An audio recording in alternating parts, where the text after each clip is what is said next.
They said I'd get nothing for my husband's $55 million estate. Then, the will's first line changed everything. The room was silent except for the shuffle of papers. My children, 3 adults I barely recognized as mine, sat across from me, smirking with arrogance. My eldest leaned in and whispered, "Don't expect a dime from Dad's $55 million estate." His words burned like fire. He thought he knew everything, but he had no idea what their father and I had planned years ago. My late husband and I had always known money-twisted people. We built our fortune from nothing, endured sleepless nights, endless debts, and cruel betrayals from those we once trusted. I thought our children understood those sacrifices, but greed had swallowed them whole. To them, inheritance wasn't about family, it was about power.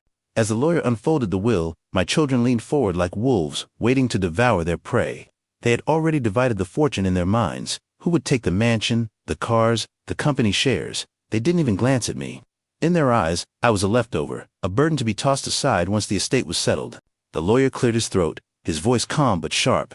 "To my beloved wife, who stood by me when no one else did die, leave everything." My children froze. Their grins melted into stunned silence. My eldest son slammed his fist against the table. "This must be a mistake," he barked. But it wasn't. The lawyer continued, ignoring their protests. "My wife carried me through failures, believed in me when no one else would. Every dollar we earned was built with her sacrifice.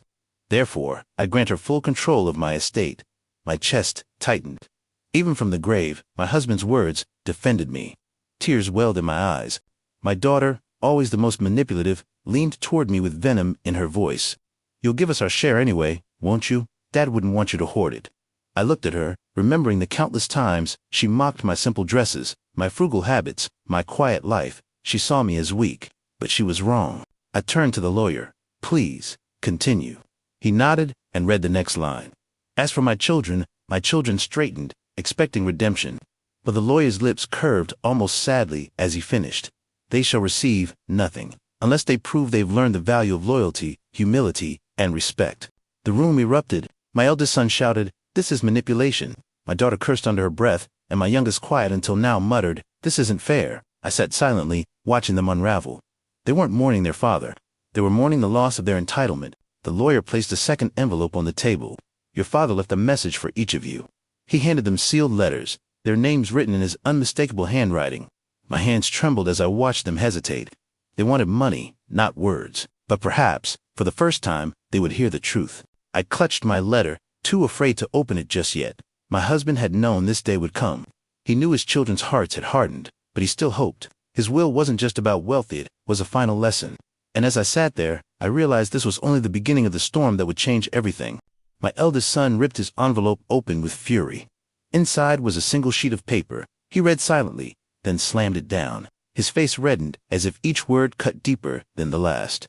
"You were given every opportunity," the letter said, "but arrogance blinded you. You valued money over love. Until you change, you inherit nothing." My daughter unfolded hers with trembling fingers, expecting an apology, perhaps even a secret trust fund. But instead, the words stared back coldly. "My sweet girl, I gave you the world, but you traded kindness for manipulation. Beauty fades, wealth fades, but character remains. Until you learn compassion, you inherit nothing." She tore the letter in half. My youngest son hesitated. He had always been quiet, often overshadowed by his siblings. Finally, he opened his letter. Tears filled his eyes as he read, "You were my greatest hope, but you chose silence instead of strength. Stand for what's right, not what's easy. Until you do, you inherit nothing." He lowered his head in shame. The room was thick with tension. For years, I had endured their disregard, their mocking words, their absence at family dinners. Now, hearing their father's voice one last time through ink and paper, I felt both pain and relief. He had seen them clearly, perhaps clearer than I ever dared to admit. My eldest son turned on me, rage burning in his eyes. "You put him up to this. You poisoned him against us." His words were venom, but I met his stare without flinching. "No," I said quietly. "He saw who you truly were. I only wish you had seen it too." My voice didn't tremble. For once, I felt powerful. The lawyer closed the file. "The estate is legally yours, Mrs. Thompson. You have full authority." My children sat in disbelief, as though the ground beneath them had crumbled. For years, they had treated me like a fragile old woman. Now, the empire they craved rested entirely in my hands. I rose from my chair, clutching the letter my husband had written for me. I hadn't read it yet, but I knew his words would carry the strength I needed. My children glared, their silence louder than any scream. For the first time, they were powerless, and I was free. At home that night, I finally opened my letter. His handwriting felt like a touch from beyond the grave. My love, you gave me everything. Now, I give you peace. Use this fortune not to spoil, but to build. Teach them, if they are willing. If not, let the world teach them. You owe them nothing more than truth. Tears streamed down my face. He hadn't just left me money, he left me purpose. The wealth wasn't a burden, but a tool. And for the first time since his passing, I felt him beside me, guiding me. I swore I would honor his legacy, not by feeding greed, but by protecting what we built. The following weeks were chaos. My children called, demanded, even threatened. They tried lawyers, loopholes, manipulation, but the will was airtight. Their father had been thorough. At first, I felt guilt. Then I remembered his words, "You owe them nothing more than truth." And I realized sometimes the hardest truth is the most necessary. Rumors spread quickly in our town. Neighbors whispered about the widow who inherited $55 million. Old friends suddenly appeared at my door with forced smiles and empty compliments. I could see the hunger in their eyes. They didn't care about me, they cared about the fortune. But I had learned, money reveals true faces faster than hardship ever could. My children, meanwhile, grew more desperate. My daughter posted cryptic messages online, painting me as a cruel mother who abandoned her children. My eldest son showed up unannounced, pounding at my door, demanding his birthright. I didn't answer. For years, I had chased their love. Now, I realized love that comes only from money isn't love at all. One evening, I sat in my husband's study, staring at the family photos lining the shelves. In every picture, I had smiled with pride, unaware of the storm brewing in their hearts. Tears blurred my vision. Where had I gone wrong? Had I failed as a mother, or had they chosen their own path? My husband's letter echoed in my mind. You owe them nothing more than truth. The truth was painful. My children had become strangers, corrupted by greed, but I also knew my husband had left them a chance path back to redemption. The fortune was locked from them, but not forever. They could change. They could learn. It would be their choice. Until then, I had to protect what was ours. I began to invest the money not in luxury, but in people. One funded scholarships for underprivileged children, rebuilt the local community center, and donated to shelters. Each check I wrote felt like healing. My children saw money as power, but my husband and I had built it as a lifeline. I would honor that. News outlets picked up the story. Widow uses husband's fortune to change lives. The headlines read, strangers sent letters thanking me, sharing how our foundation had touched them. For the first time in years, I felt joy not tied to material things. My children, however, saw it differently. They saw it as me wasting their inheritance. My eldest son cornered me one day outside the foundation office. His eyes were bloodshot, his voice hoarse with rage. You think you're some kind of saint? That money belongs to us. Dad wanted us to have it. His words pierced me, but I stood tall. No, I said firmly. Dad wanted you to earn it, and until you do, it isn't yours. He spat at the ground, storming off. My daughter, meanwhile, tried a different tactic. She came to me in tears, begging forgiveness, claiming she had changed. For a moment, my heart softened, but when I looked into her eyes, I saw calculation, not remorse. My husband's warning rang clear. You owe them nothing more than truth. I gently closed the door. The youngest, however, surprised me. Weeks later, he showed up not to demand, but to apologize. His voice trembled as he admitted I was too weak to stand up to them.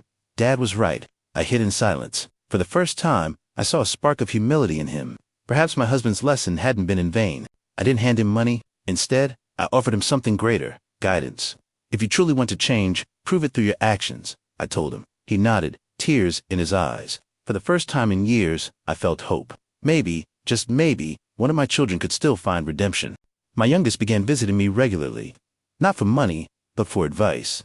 He asked how his father built the company, how he managed people with integrity, how he stayed grounded despite wealth. For the first time, I saw genuine curiosity, not greed. It was as though he was finally ready to grow into the man his father always believed he could be. We would sit for hours in his study, poring over old journals and business records.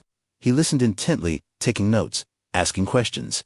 I realized he wasn't just seeking inheritance, he was seeking knowledge, a way to rebuild trust. And in those quiet evenings, I felt the bond between mother and son beginning to heal. Meanwhile, my other two children grew angrier. They filed petitions in court, desperate to challenge the will, but every attempt failed. The judge dismissed their claims, citing their father's clear instructions. Each defeat fueled their bitterness. They didn't want redemption, they wanted control. And I knew that I had to guard against them even more fiercely. One morning, I awoke to vandalism on my front lawn. Spray-painted words glared back at me. Thief, liar, betrayer. My neighbors gasped, but I knew exactly who was behind it. My heart ached not from the insult, but from the truth it revealed. My children had allowed hate to consume them.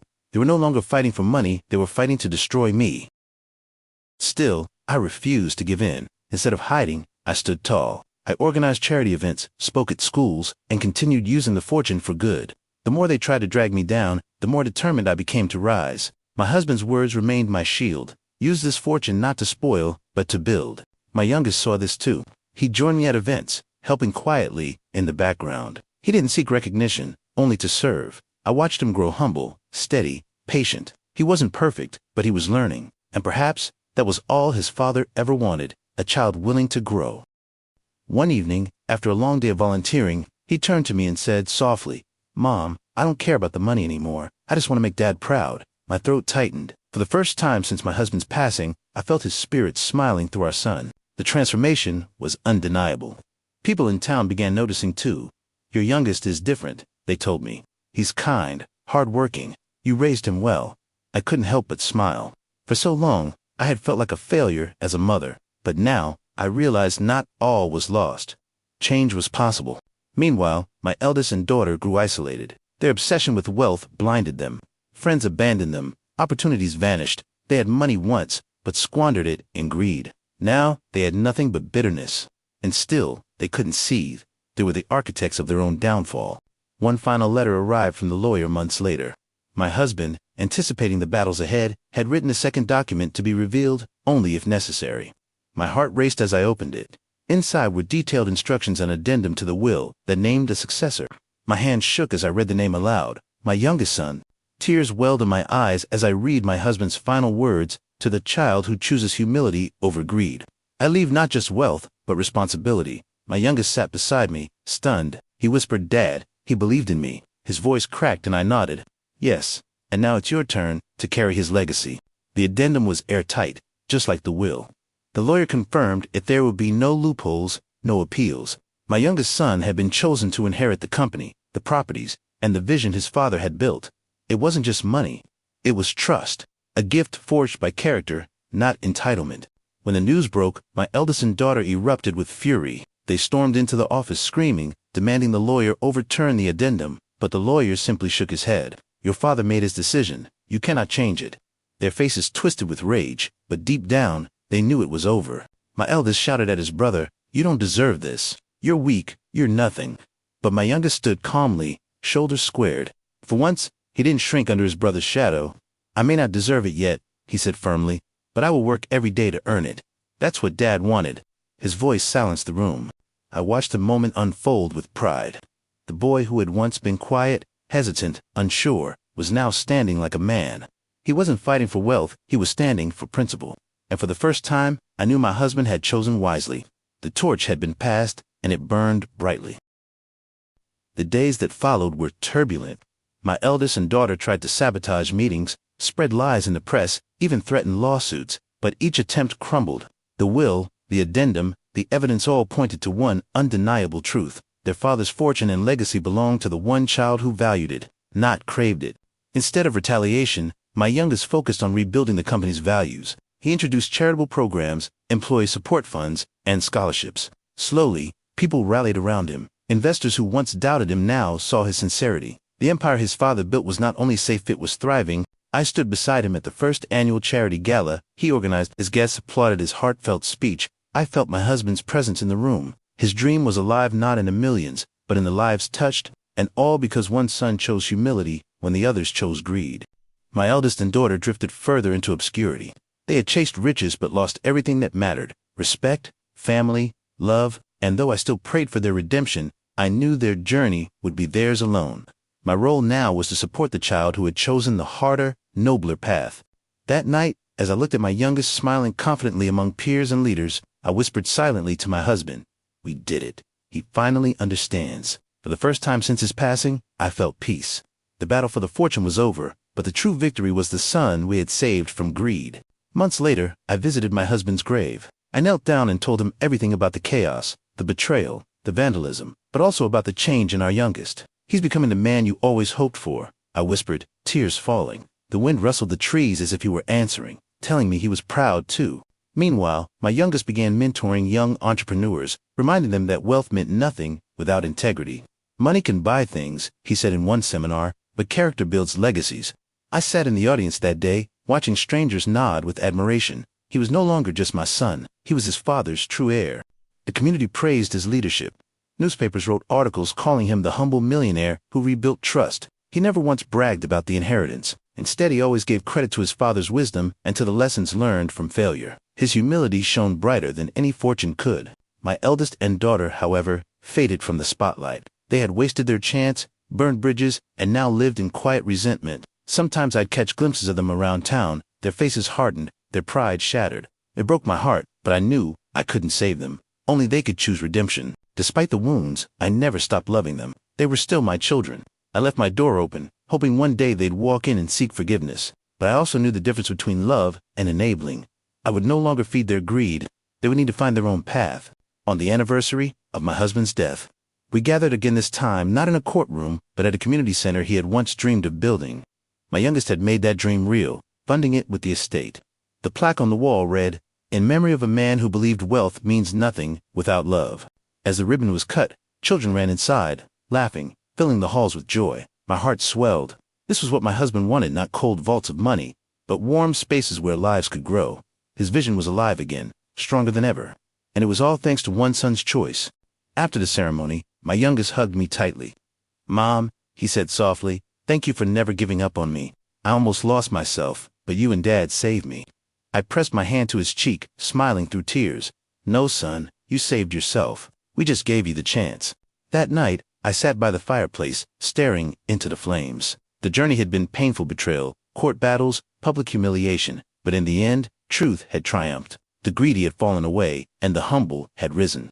And I realized something profound. Sometimes loss reveals not what we lack, but who we truly are. In the end, the fortune was never about the money. It was about love, sacrifice, and the strength to see beyond greed. My husband's legacy lived on in our youngest son, not because of $55 million, but because of the wisdom to use it well. And as I closed my eyes that night, I finally felt at peace.